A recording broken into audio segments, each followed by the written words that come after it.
السلام علیکم ورحمۃ اللہ وبرکاتہ۔ سامعین محترم، میں ہوں قاری محمد اظہر اور آپ دیکھ رہے ہیں میرا یوٹیوب چینل۔ سامعین محترم، خواب کے اندر گم ہونے کی تعبیر کو بیان کریں گے۔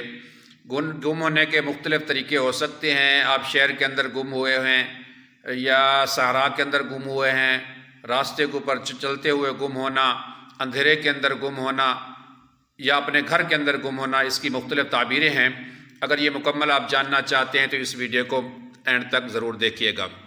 سب سے پہلے شروع کرتے ہیں سڑک کے اوپر گم ہونا، یعنی اگر آپ چلتے ہوئے راستے کے اوپر گم ہو گئے ہیں، آپ کو راستہ نہیں مل رہا، آپ ادھر ہی پریشانی کی حالت کے اندر ہیں اور گم ہونا، تو اس کا مطلب یہ ہے، علماء نے لکھا ہے، حضرت علامہ ابن سیرین نے، کہ بہت سے مواقع آپ کی زندگی کے اندر آتے ہیں جن سے آپ کو فائدہ اٹھانا چاہیے، لیکن آپ ان سے فائدہ نہیں اٹھا سکتے۔ اندھیرے میں گم ہونا، اس کی تعبیر جو علماء نے لکھی ہے کہ جو بندہ یہ دیکھتا ہے کہ اندھیرے کے اندر وہ گم ہوا ہے اور اس کو راستہ نہیں مل رہا، تو یہ نفسیاتی طور پہ مسائل کا شکار ہے۔ گھر کے اندر گم ہونا، کوئی بندہ اپنے گھر کے اندر ہی گم ہو گیا ہے، راستہ نہیں مل رہا، اس کو باہر جانے کا بند ہو گیا ہے یا اس طرح کی پریشانی ہے، تو یہ گھریلو تنازعات کا شکار ہونا، اس کی تعبیر جو ہے علماء نے لکھی ہے۔ صحرا میں گم ہونا، اس کا مطلب جو لکھا ہے کہ منفی اثرات میں مبتلا ہونے کی طرف اشارہ ہے۔ گمشدہ خوف کے ساتھ صحرا میں چلتا ہے، اس کا بھی مشکلات اور رکاوٹوں کی طرف اشارہ ہے۔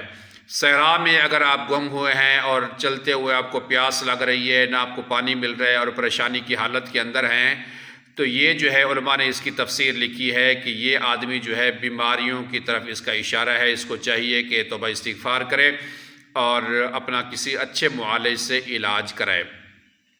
بازار میں گم ہونے کی تعبیر جو ہے، اس کی علماء نے لکھی ہے کہ یہ شخص جو ہے اپنی لذتوں اور اپنی خواہشات کی طرف جانا چاہتا ہے اور ان کے اندر مبتلا ہو رہا ہے، تو اس ایسے شخص کو چاہیے کہ اللہ رب العزت کی طرف اپنا رجوع کرے اور اللہ رب العزت سے اپنا تعلق بنائے۔